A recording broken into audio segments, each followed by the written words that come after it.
So welcome everyone, सगळ्यांचं स्वागत आहे. वेलकम टू सदैव क्लासेस. हिंदी लोकवाणी. हिंदी लोकवाणीचं चॅप्टर आहे अनोखे राष्ट्रपती. खूप सुंदर आहे. बघा, काही काही चॅप्टर असे असतात ना, जे आपल्याला जरी नसतील अभ्यासाला तरी सुद्धा त्या त्या ते एक गोष्ट म्हणून सुद्धा तुम्ही ऐकू शकता. त्यामुळे आपल्याला खरं त्याचा फायदा नक्कीच होत असतो. कुठे ना कुठे आपल्याला एक नॉलेज वाढतं आपलं. महादेव वर्मा लेखक आहेत. चला बघा. तर कोणाबद्दल लिहिलं आहे अनोखे राष्ट्रपती? राजेंद्र बाबू. राजेंद्र बाबू को मैंने पहले पहले एक सर्वथा गद्यात्मक वातावरण में ही देखा था, परंतु उस गद्य ने कितने भावात्मक क्षणों की अटूट माला गुंफी थी, यह बताना कठिन है. मैं प्रयाग काय आहे? प्रयागराज, ज्याला आपण अलाहाबाद म्हणतो. आता अलाहाबादचं रूपांतर प्रयागराज केलेलं आहे. तर त्या अलाहाबाद म्हणजे किंवा प्रयागमध्ये मैं बीए की विद्यार्थी थी और शीतावकाश में घर भागलपुर जा रही थी. पटना में भाई के मिलने की बात थी, अतः स्टेशन पर ही प्रतीक्षा के कुछ घंटे व्यतीत करने पड़े. स्टेशन के एक और 3 पैरों वाली बेंच पर देहातियों की वेशभूषा में कुछ नागरिकों से घिरे सज्जन जो विराजमान थे, उनकी और मेरी विहंगम दृष्टि जाकर लौट आई. वास्तव में भाई से यह जानने की उपरांत की उक्त सज्जन ही राजेंद्र बाबू है, मुझे अभिवादन का ध्यान आया.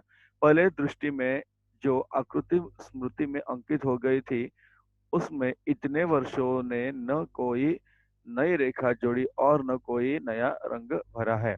सत्य में जैसे कुछ घटाया या जोड़ना संभव नहीं रहता, वैसे ही सच्चे व्यक्तित्व में कुछ भी जोड़ना घटाना संभव नहीं है. काले घने और छोटे कटे हुए बाल, काले घने छोटे कटे हुए बाल. एक सेकंड थांबा. हाँ, चला. चौड़ा मुख, चौड़ा माथा, घनी भ्रुकुटियों के नीचे बड़ी आंखें, मुख के अनुपात में कुछ भारी नाक, कुछ गोलाई लिए चौड़ी ठुड्डी, कुछ मोटे पर सुडौल ओठ, श्यामल छाई देता हुआ गेहुआ वर्ण, बड़ी बड़ी ग्रामीणों जैसे जैसी मूछे जो ऊपर के ओठ को ही नहीं ढक लेती थी, नीचे के ओठ को भी रोमिल आवरण डाले हुए थी. हाथ पैर शरीर सब में लंबाई की ऐसी विशेषता थी जो दृष्टि को अनायास आकर्षित कर लेती थी. उनकी वेशभूषा की ग्रामीणता और भी दृष्टि को उलझा लेती थी. खादी की मोटी धोती ऐसा फेंटा देकर बांधी गई थी कि एक और दाहिने पैर पर घुटना छूती थी और दूसरे और बाएं पैर की पिंडली. मोटे खुरदरे काले बंद गले में कोट के ऊपर का भाग बटन टूट जाने के कारण खुला था और घुटने के बीच नीचे का बटन नीचे का बटनों से बंद था. सर्दी के दिनों के कारण पैरों में मोजे जूते थे, परंतु कोट और धोती के समान उनमें भी विचित्र स्वच्छंदतावाद था. मिट्टी की परत जैसे न जूतों के रंग का पता चलता था न रूप का.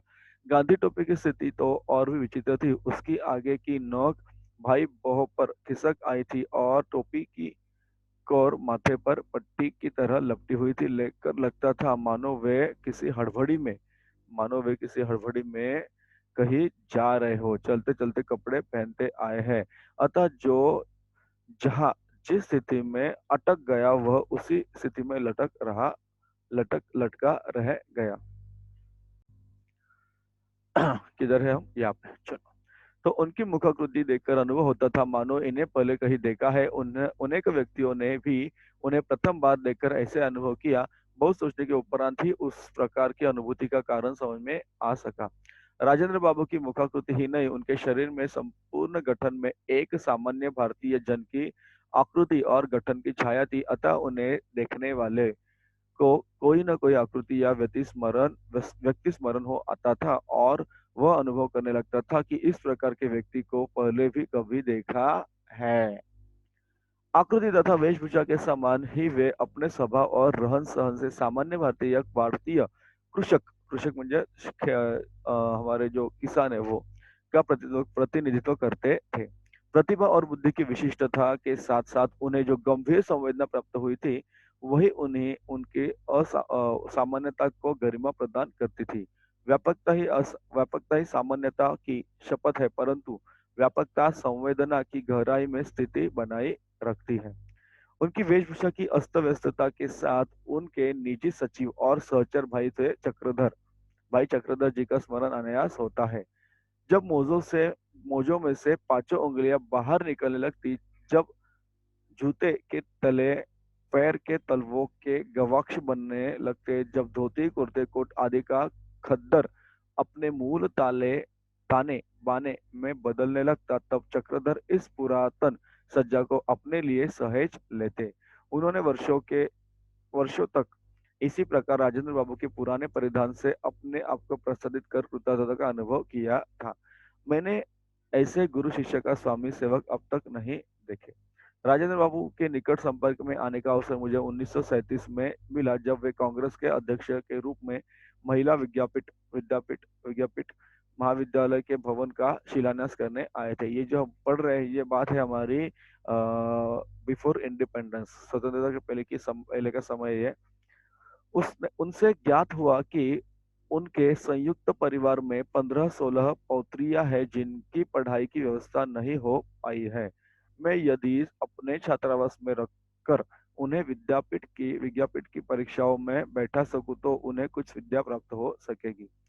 पहले बड़ी फिर छोटी, फिर उनसे छोटी से क्रम से बालिकाएं मेरे संरक्षण में आ गई। उन्हें देखने की प्राय उनकी दादी और कभी कभी दादा भी प्रयाग आते रहे। तभी राजेंद्र बाबू की सहधर्मिणी के निकट संपर्क में आने का अवसर मिला। वे सच्चे अर्थ में धरती की पुत्री थी। वे साध्वी, सरल, क्षमामयी, सबके प्रति ममतालु और असंख्य संबंधों की सूत्रधारिणी थी। कौन थी? उनकी पत्नी। ससुराल में उन्होंने बालिका वधू के रूप में पदार्पण किया था। संभ्रांत जमींदार परिवार की परंपरा के अनुसार उन्हें घंटों सिर नीचा करके एकासन बैठना पड़ता। परिणामतः उनकी रीढ़ की हड्डी इस प्रकार झुक गई कि युवती होकर भी वे सीधी खड़ी नहीं हो पाती थी। बालिकाओं के संबंध में राजेंद्र बाबू का स्पष्ट निर्देश था कि वे सामान्य बालिकाओं के समान बहुत सादगी और संयम से रहे। वे खादी के कपड़े पहनती थी, जिन्हें वे स्वयं ही धो लेती थी। उनके साबुन, तेल आदि का व्यय भी सीमित था। कमरे में सफाई, झाड़ पोछ, गुरुजनों की सेवा आदि में भी उनके अध्ययन के आवश्यक अंग थे। उस समय स्वतंत्रता संघर्ष के सैनिकों का गंतव्य जेल ही रहता था। अतः प्राय किसी की पत्नी, किसी की बहन, किसी की बेटी विद्यापीठ के छात्रावास में आ उपस्थित होती थी। देश स्वतंत्र होने के उपरांत उनमें से कुछ दिल्ली चली गई और कुछ विशेष योग्यता प्राप्त करने के लिए अंग्रेजी विद्यालय में भर्ती हो गई। केवल राजेंद्र बाबू अपवाद रहे। उनके भारत के प्रथम राष्ट्रपति हो जाने के उपरांत मुझे स्वयं उनकी पौत्रियों के संबंध में चिंता हुई। उनका स्पष्ट उत्तर मिला, महादेवी बहन, दिल्ली मेरी नहीं है, राष्ट्रपति भवन मेरा नहीं है। अहंकार से मेरी पौत्रियों का दिमाग खराब न हो जाए।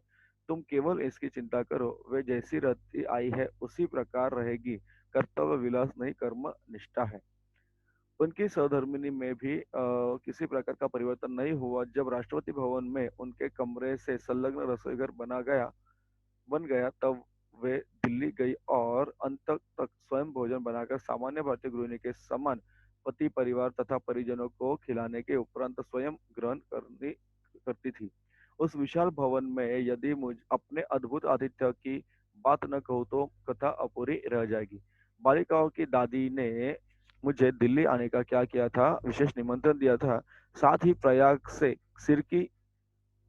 से सिरकी से बने 1 दर्जन सूप लाने का भी आदेश दिया। उन्होंने बार बार आग्रह किया कि मैं उनके लिए अपना कष्ट अवश्य उठाऊं, क्योंकि फटकने पछोड़ने के लिए सिरकी के सूप बहुत अच्छे होते हैं, पर कोई उन्हें लाने वाला ही नहीं मिलता। प्रथम श्रेणी के डिब्बे में 12 सूपों के टांगने पर जो दृश्य उपस्थित हुआ, उससे भी अधिक विचित्र दृश्य प्रत्यक्ष हुआ जब राष्ट्रपति भवन से आई बड़ी कार पर यह उपहार लादा गया। राष्ट्रपति भवन के हर द्वार पर सलाम ठोकने वाले सिपाहियों की आंखें विस्मय से खुली रह गई। ऐसी भेंट लेकर कोई अतिथि भी न कभी वहां पहुंचा था, न पहुंचेगा। पर भवन की तत्कालीन स्वामिनी ने मुझे अंक में अंक में भर लिया। राजेंद्र बाबू देखो यहाँ पे कहाँ चले गए, वो राष्ट्रपति भवन चले गए। राजेंद्र बाबू उनकी सहधर्मिणी सप्ताह में एक दिन अन्न नहीं ग्रहण करते थे। संयोग से मैं उनके उपवास के दिन भी पहुंची, अतः उनकी यह जिज्ञासा स्वाभाविक है कि मैं कैसा भोजन पसंद करूंगी। उपवास में भी आतिथेय का साथ देना उचित समझकर मैंने निरत्न भोजन की इच्छा प्रकट की। फलाहार के साथ उत्तम खाद्य पदार्थों की कल्पना स्वाभाविक रहती है। सामान्यतः मेरा उपवास अन्य दिनों के भोजन की अपेक्षा अधिक व्यव व्यवसाय व्यवसाध्य हो जाता है, क्योंकि हम इस दिन भांति भांति के फल, मेवे, मिष्टान आदि एकत्र कर लेते हैं। मुझे आज भी वह संध्या नहीं भूलती जब भारत के प्रथम राष्ट्रपति को मैंने सामान्य आसन पर बैठकर दिन भर के उपवास के उपरांत केवल कुछ उबले आलू खाकर पारायण करते देखा। मुझे भी वही खाते देखकर उनकी दृष्टि में संतोष और ओठों पर बालकों जैसी सरल हंसी छलक उठी। जीवन मूल्यों की परख करने वाली दृष्टि के कारण उन्हें देश रत्न की उपाधि मिली और मन की सरल स्वच्छता ने उन्हें अजातशत्रु बना दिया। अनेक बार प्रश्न उठता है कि क्या वह साँचा टूट गया जिसमें ऐसे कठिन कोमल चरित्र ढलते थे।